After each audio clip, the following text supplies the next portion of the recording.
Good evening, everyone. Well, now that almost all my colleagues have spoken, I would just like to substantiate to what they've already said by adding a few points. But firstly, it's so good to see all of you taking out your time and come here physically to see all of us. It's so good to see such good Indian faces on a foreign soil. Feels like home. And as you all know, we have been on this global outreach program from the last 6 days. We have been to 2 other countries before coming to Singapore. Tomorrow we leave for Indonesia, then we go to Malaysia. Well, like Aparajita ji has said, all of you are the true ambassadors of this great nation. I think we all need to know that our strength is our unity in diversity. You look at I was just wondering, when I walked in, I got into the stage and was seeing everyone's attire. You have a Kerala wearing a kurta pajama and you have a Bengali and a Bihari wearing a suit.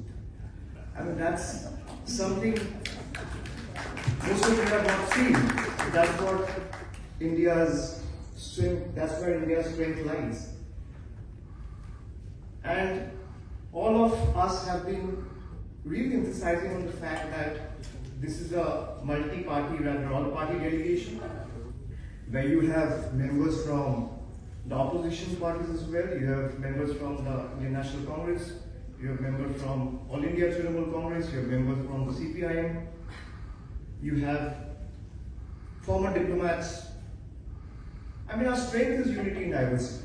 A lot of people, especially the people who doesn't follow politics closely, thinks that what will be the opposition stand when it comes to national security or sovereignty of the country. Well, I might differ with the ruling dispensation of the political party. I will continue to fight with them tooth and nail, will not budge an inch from my fight.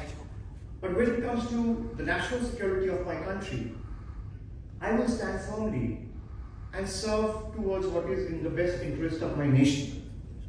I will not let my political petty interests come in the way of my national interest of my nation. And that is why we are all here for. We have been meeting dignitaries, strategic thinkers, luminaries, high-ranking government officials, think tanks, and conveying this message of countering terrorism and putting an end to this menace for once and all. All of us have been wondering that how do we put an end to this? The lady sitting at the second table asked the right question by saying that this has been continuing for so long. It's a 5-decade conflict. How do we put an end to this? Well, all of us need to do our bit. We have been doing our bit by visiting several countries, attending programs that all of us are meant to do. All of you need to do your bit as well. I agree with the fact that the global narrative has been captured in a different way, and I couldn't agree with this gentleman more. Well, I definitely try and convey this message to the ruling dispensation, but the only way to do that is when the parliament is in session. Otherwise, I'll convey the members of the ruling dispensation are here, and I'm sure that they will convey it to their political colleagues or the ones at the hem of the government as well. So I agree with him. But we also need to realize that, we need to raise this in our circles as well. In universities, in boardrooms, in classrooms, in, interacting with friends, wherever we go, in civic society, wherever we go, we need to do our bit. You have so many evidence out in the public domain where you see high-ranking military park officials, and there are not 1 or 2, there are many in numbers. You have high-ranking Pakistani military generals officials attending funeral meets of labeled terrorists. Where else do you see this? I mean, what else can we offer you as evidence? You need to raise this, you need to further amplify this flag this in your social media handles. I'm sorry, but we have next diplomat with us. But I believe that in today's time, social media plays a pivotal role, and Twitter threads travel faster than diplomatic cables. So we need to up our ante as well. We need to do our bit. And there are so many evidence, like I was saying, in public domain. The TRF, for example, they took the responsibility for the attack within 24 hours of the attack. And TRF is nothing but a proxy of Lashkar-e-Taiba, which is a UN designated terror organization. Every terrorist is found in Pakistan. We need to raise these arguments with our friends, with our influencer, friends in our circles. Then where is Osama bin Laden found? Was he found fishing in one of the water bodies in Bengal? Was he found relishing in one of the beaches in Goa? Was he found at the backwaters of Kerala? He was found in Abbottabad. Where is Abbottabad? Who is Tahul Rana? Who is Ajmal Kasab? Who is Hafiz Said? Where did it come from? Pakistan has been nurturing, harboring, shielding, protecting terrorists. Time and again, they've carried out these terror attacks. And I'm the only person, rather, there might be a lot of people from the opposition, but to my knowledge, I may be wrong. I said publicly that Pakistan should be taught the lesson in the language they understand. It's time we teach them a lesson in the language they understand.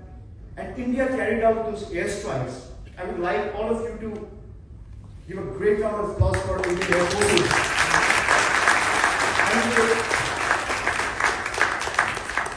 Spent days of vigilance, countless sleepless nights to ensure that India and the rest of Indians across the globe sleep fearlessly, without a night of fear.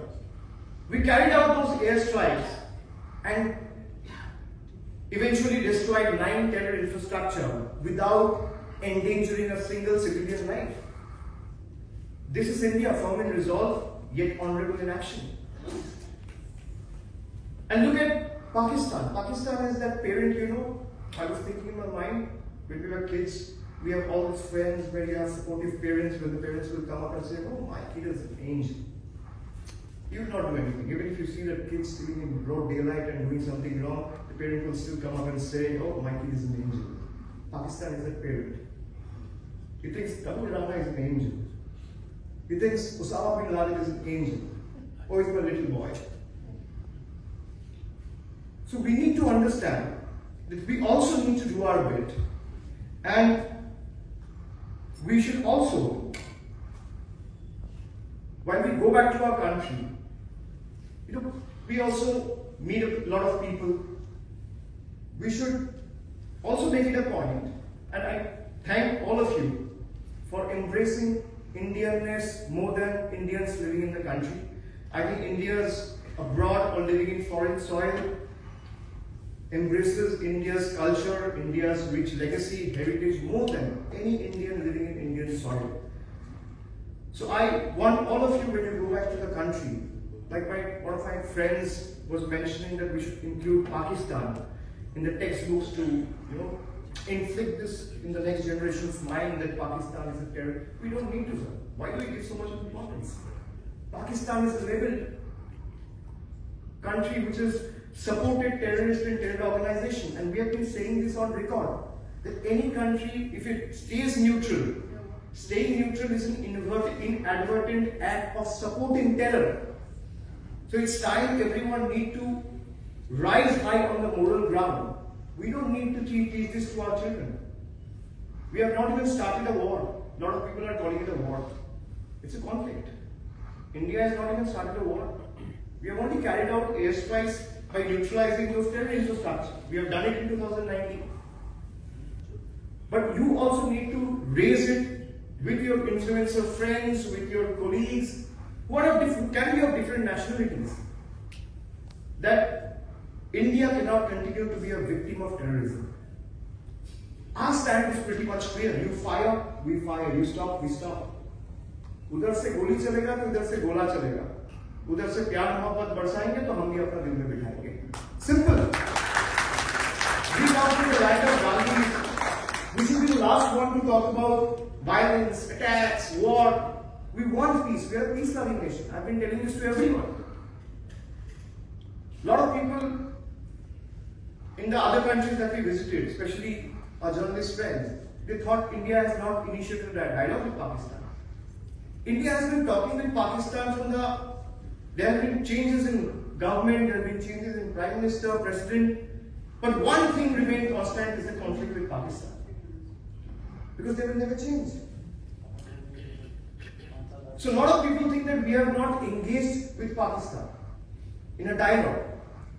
In 2016, when the airstrikes were carried out, when the terror attacks were carried out in Pathankot and Uri, Pakistan wanted to call for a joint investigation. India honored that commitment by going forward and starting a joint investigation.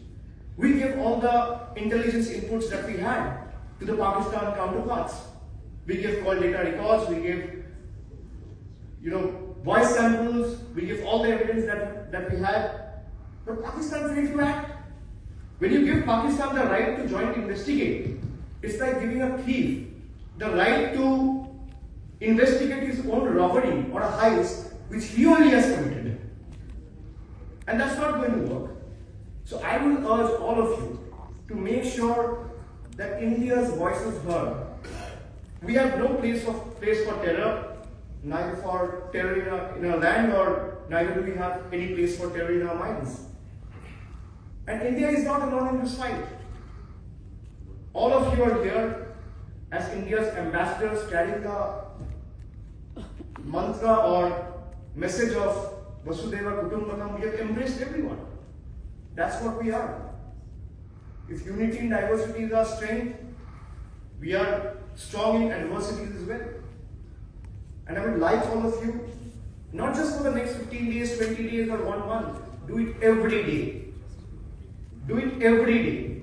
Whatever you said to us, do it every day till the time Pakistan stops and understands the power and might, the vigor and wits of 140 crore Indians. Thank you very much.